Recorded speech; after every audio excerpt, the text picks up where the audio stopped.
I get a good amount of questions from people asking how I produce and edit the videos that I do, and I've decided to make a general tutorial explaining my style and process. If you watch my videos, you know I produce what I'm going to call a well-edited live comm. When I make videos, I have a couple goals in mind. One, I want everything to be recorded live, including my voice.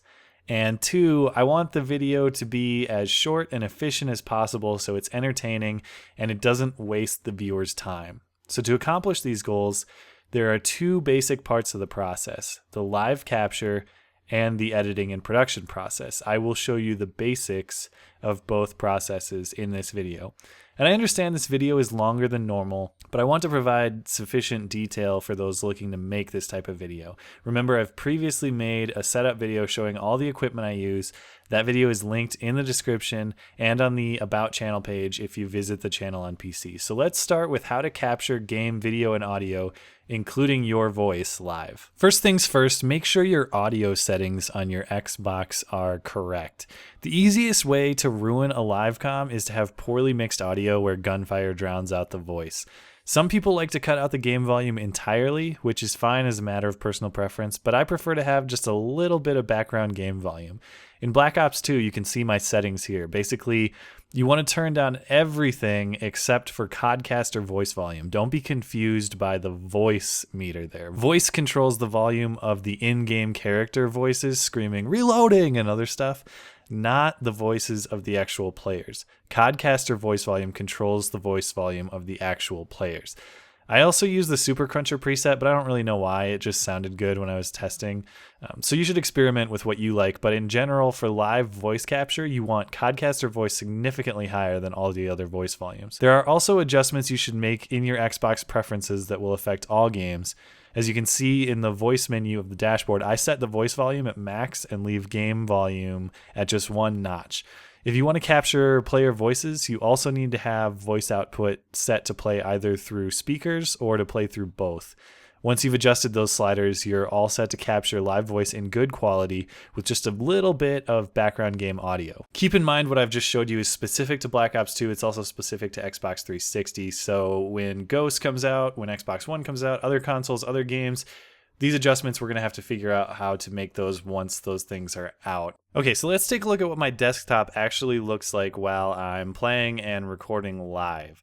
What you see in the top left there, the video, that is a live feed of the gameplay that's going on my Xbox right now, captured through my Elgato Game Capture HD. What you see down below that with the audio waves there is a live recording of my voice right now through my desktop Blue Yeti microphone. The reason you have to do this is, remember, no matter what capture device you have, it's not going to be capable of capturing your voice without some kind of microphone feed. It'll capture all the game audio with the right settings that we discussed. It'll capture other people's voices, but you're going to have a microphone to capture your voice. And there are a few different ways of going about that. Some people like to just send their headset microphone that they're wearing to their computer and capture that way. I like to have a separate desktop microphone like I'm running right now, and I like to capture all my audio independent of the video capture because I like to be able to edit that audio later. I like to be able to remove the noise. I like to be able to make it sound as good as possible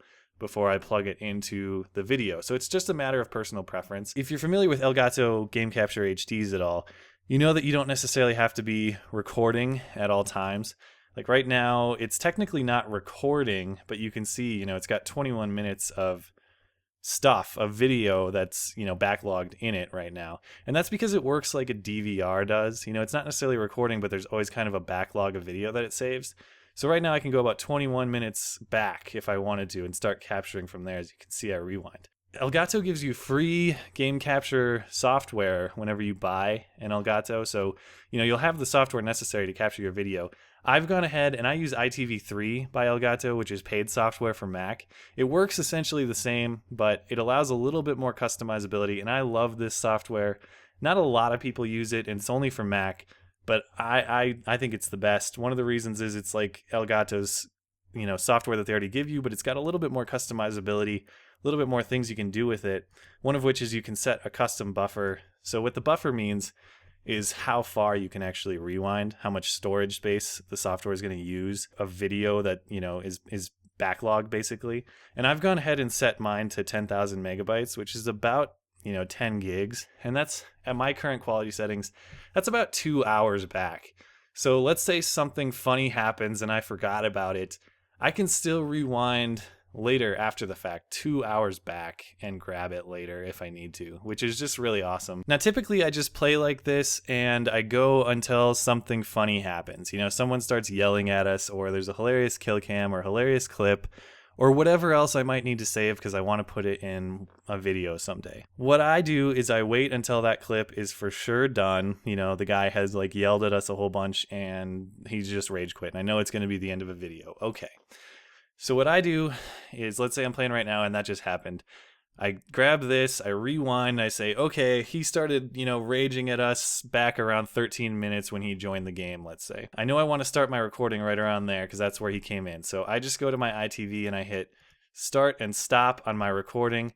And the next thing I want to do for organizational purposes is I want to stop my audio recording immediately. And the reason I want to stop that audio recording right around the same time I stop that video recording is later on when I need to sync these up, I need to match the audio to the video. It's going to be much easier if they end at pretty much the same amount, or the same point in time, I should say. That way it's not a puzzle for me later. I don't have to figure out, where does this audio fit with this video. I know I just match up the end pieces, as I'll show you in the editing process here. And then from there, it's already synced up. I don't have to worry about matching the audio in the way it fits with the video. Everything looks and sounds exactly like it did live. All right, so the next thing you're going to want to do is you want to save these files. And if you're like me and you save a lot of different recordings over a long period of time, and eventually a lot of your files are going to build up as you save them, file organization is key, especially when you're going to need to match your audio with your video. So what I just recorded is right here. Elgato just names it live recording, but we're going to name it, test video for our YouTube video here. So we have test video.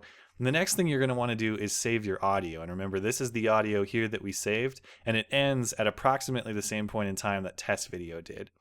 So what you want to do is you need to go in Audacity up to export the file. You can save them, but Audacity saves it in a weird format. What you want to do is export it, because when you export it, you actually get an audio file you can use in pretty much any program that accepts audio files. If you save it, it's going to be kind of an Audacity specific weird file. So export it. You're going to want to export this and name it exactly the same as what your video file was. So there's test video, and that's going to be an audio file that's exactly the same as our video file. So Audacity is going to export that. It should go straight to the desktop. And as you can see, we've got it right here pulled up and ready to go. If we're going to edit this video right now, the next thing I'd want to do is get it out of ITV in a format that my video editor is going to accept. So I just go to export.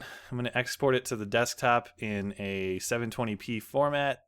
That's an H.264 encoded 720p format, which sounds technical, but long story short, most video editors will accept that format. I use Final Cut Pro, as you will see, and it accepts that format just fine. I send that to the desktop. It exports it very quickly. And so now what we have on our desktop is we have the video and the audio from our video file that we want to create, both of which are about 11 minutes. And the capture process is done. That, unfortunately, is kind of the easy part. Capturing, especially as you do it, is, you don't even have to think about it.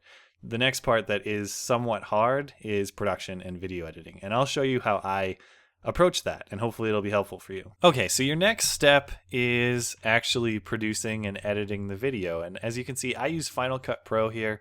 It's fairly, advanced Mac software. I love it. It did cost a little bit of money, but the investment so far has been well worth it because of what you can do with this software. It's very powerful, and you can produce just about anything as professionally as you want. I can't necessarily tell you how to use your video editor. I'm fairly competent in Final Cut Pro, but I don't necessarily know how to use them all. So what I'm trying to show you here is principles or ideas that I hope you can apply within your video editor.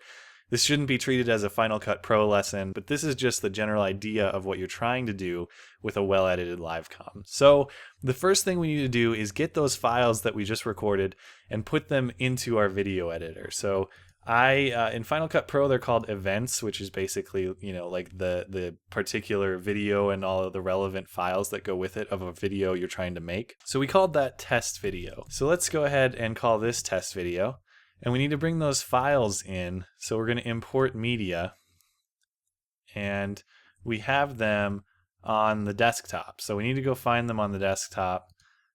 And they're called test video and the test video audio. So let's pull those in. And we'll have those files right up here in our event. So we're going to create a new project, and we're going to just call it test video. Okay, so we have a blank slate. This is where you're going to edit the video, but we don't have anything going on in there. So we need to pull our media in, and we need to pull in our video file, which we just recorded.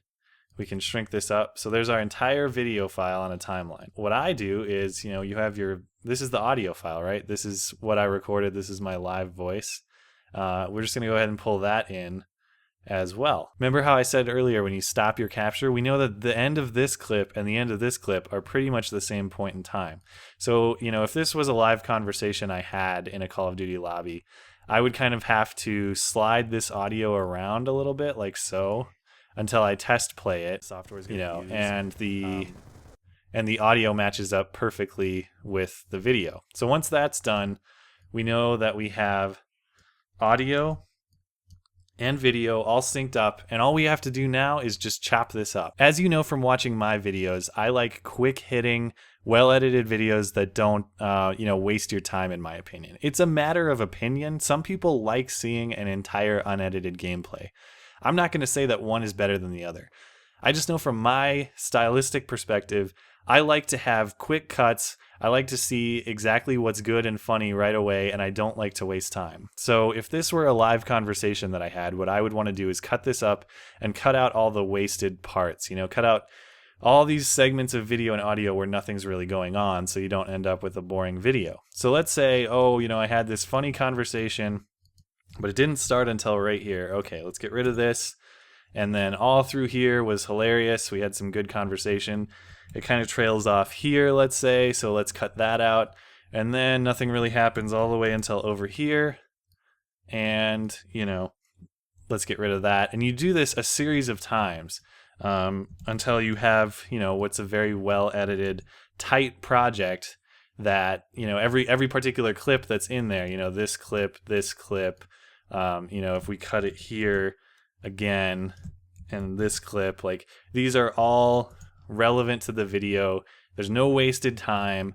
You get right to whatever it is that you're wanting to show. So as you can see, when you're all done, what you get is a product like this. So you can see, this is a fairly simple video. This is the video I made, the last one, where I talked to that guy who claimed to be a KSI founder. And you can see all the little cuts in it. You can see, how many different edits I've actually made in that video to make it so, there's no wasted time in it. If I hadn't done that, that video would be like 20 minutes or a half hour. And I don't care how good your video is, rarely is someone going to sit down and watch a video for that long. Ain't nobody got time for that. From my perspective, quality editing is at a premium, and you really need to pay attention to making sure that your video is tight and there's not a lot of wasted time. So once you're done with your edit, let's say hypothetically I'm done with this video. Okay, well, now what do I do with it? I just need to export it. And again, we're just going to call it test video. So we'll export that. All right, so now your video is done. It is exported to the desktop. All you got to do is drag it into YouTube there. You can name it My Totally Friggin' Awesome Vid. 1 million views for sure. And you can claim all your YouTube monies. And that's really all you have to do. From that point forward, you're done. I hope this was helpful. I hope you enjoyed. I hope this answered some questions that people have. And thanks for your support. Thanks for the interest. Thanks for everything you guys do for the channel. Okay, thanks. Bye.